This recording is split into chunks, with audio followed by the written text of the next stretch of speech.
I bought a bunch of blanks from a fellow who was getting out of turning, and this Exotic Blanks multi-tool kit was in that batch. It's a little screwdriver set. It has some Phillips, flathead, and a few other little tiny tools. You can kind of see them in there. But it also came with the bushings, which is nice. I've looked up the instructions online, and today we're going to turn this kit. And I have an amazing hybrid blank from Cobb Brothers, and I've decided this will be the blank for my multi-tool kit. I think it's going to be striking once it's together. I've already found the center of the blank and dimpled it, and we're ready to head over to the drill press and drill our blank.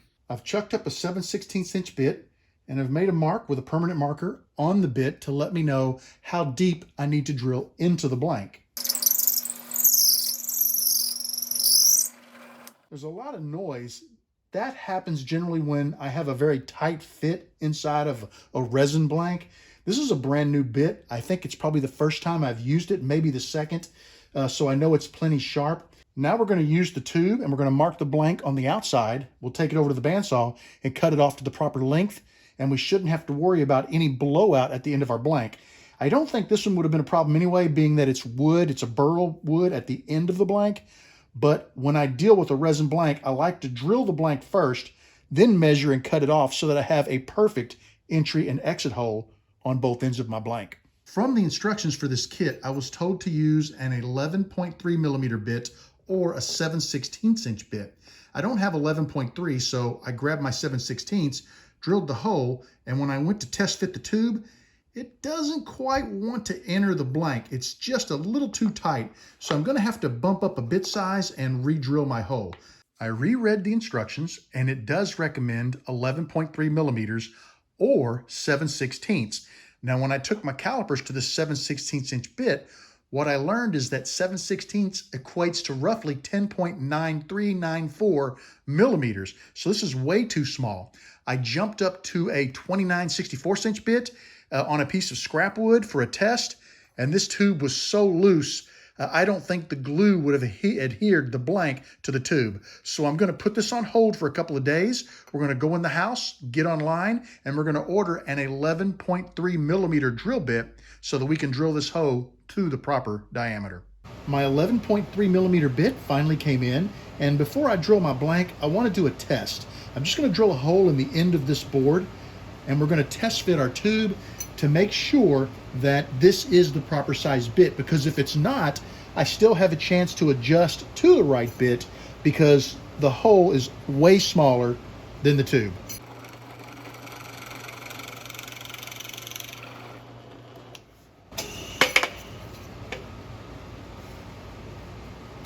And that is a perfect fit.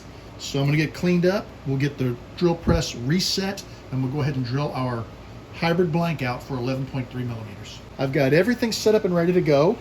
We just want to be careful when we're starting out that we don't tear up our entry hole. Sometimes when you drill into an existing hole, a bit will grab a little bit and it can really cause some damage. We're going to be super careful. The other thing we want to watch out for is as we're drilling down into the hole, we don't want this to grab and just go down into the hole super quick, because that could really do some damage to the inside of the blank. And if we get the inside of the blank damaged, we might not get good glue adhesion, or we could chip out a section, and when we turn down, we all of a sudden have a hole in our blank. So we're going to be super careful about that. I did put a piece of tape here, and what it is, this section of the bit is just about 3/16 of an inch longer than the tube. So that way we can cut our blank, we can measure the tube against the outside of the blank, trim it off on the bandsaw, and have a perfect entry and exit hole for our tube.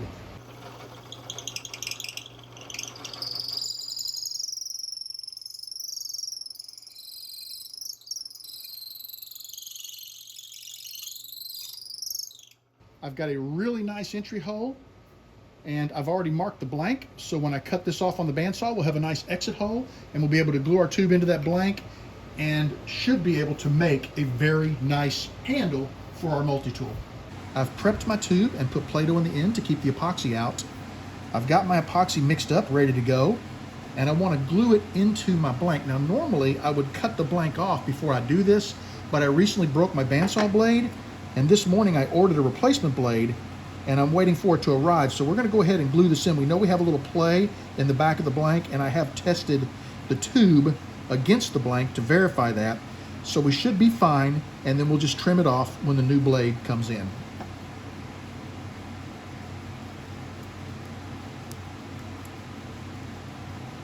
I can feel it building up a little air pocket behind the tube because the Play-Doh is in there. So once we get this glued together, I'll put tape over the end, or maybe a clamp, to keep the tube from pushing out due to the pocket of air between the end of the blank where the Play-Doh is and the end of the tube where the Play-Doh is and the end of the blank. Let me get a little bit more epoxy on this end here.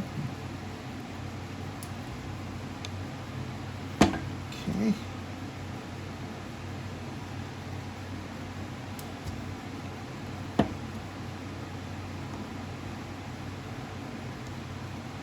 Okay, and I'm going to try to get that tube just a little bit below the surface.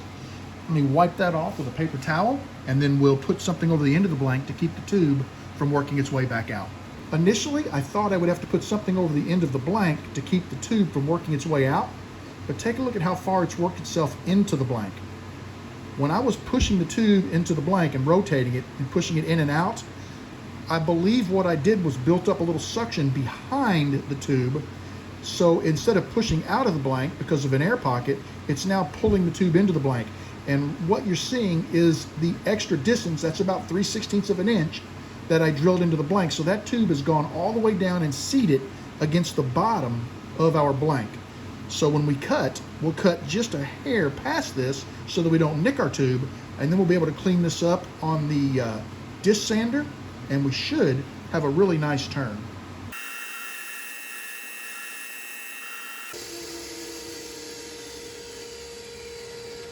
That actually worked out better than I expected.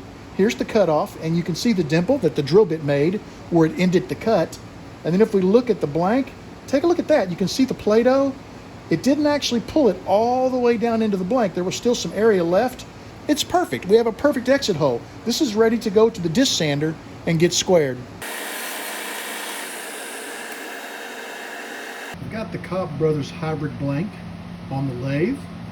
She's ready to turn. So let's give her a spin and see how she turns out.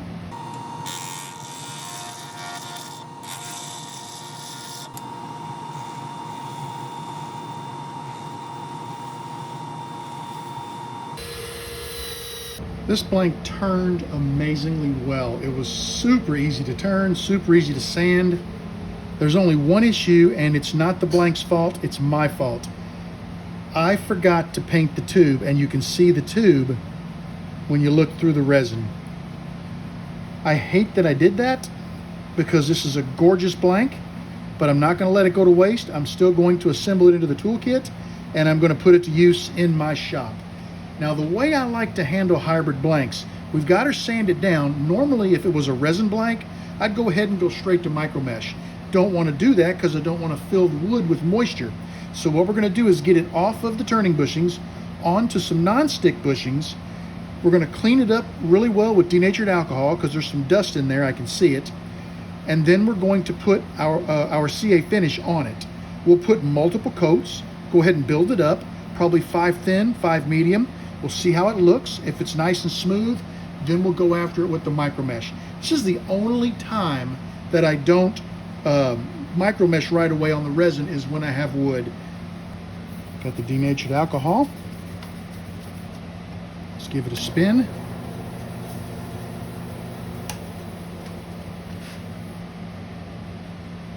That blank's gonna look good. It kills me that I forgot to put the paint on the tube. I should know better. You would think by now, but that just goes to show you, nobody is infallible. We all make mistakes. It happens. I don't care how many pins you turn. I don't care how good you get. If someone tells you they don't make mistakes, they're full of baloney. It happens to the best of us. First coat of CA going on.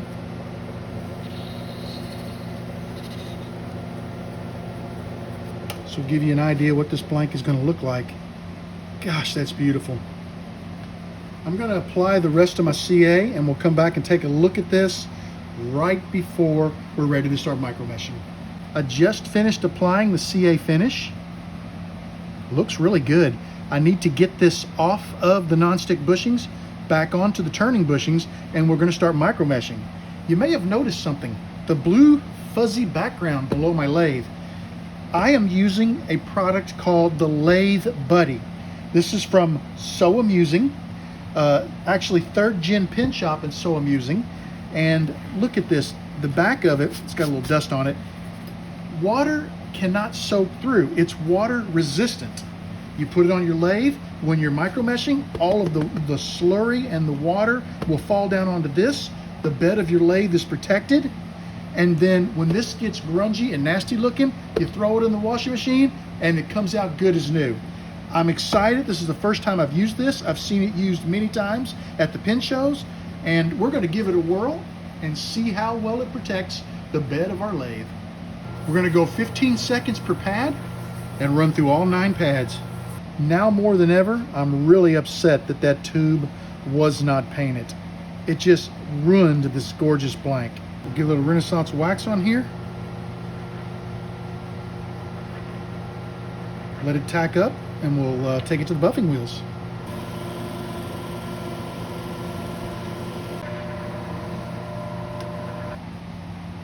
Take a look at the wood in this blank. Is that burl not gorgeous?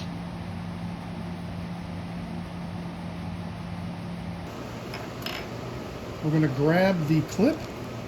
We'll slide the cap back into it.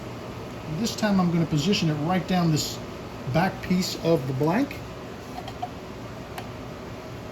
I'm going to press it partially into place, and then I'm going to adjust the clip to exactly where I want it.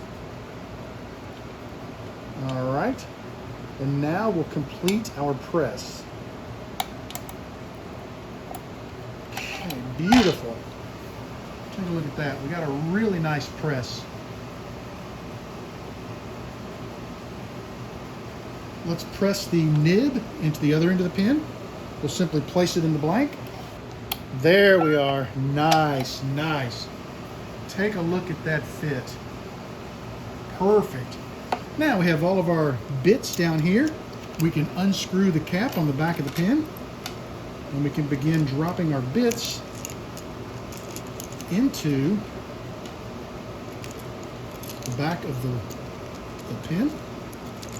We'll tighten our cap down.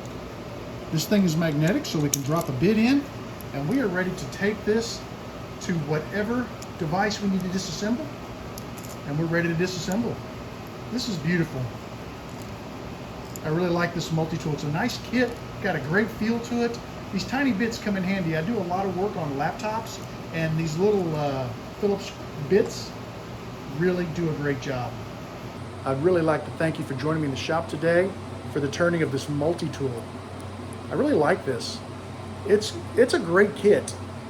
I like the fact that it's got 6 or 7 different Phillips and flathead bits. They're small, they're great for working on things like laptops, etc. The kit is fantastic.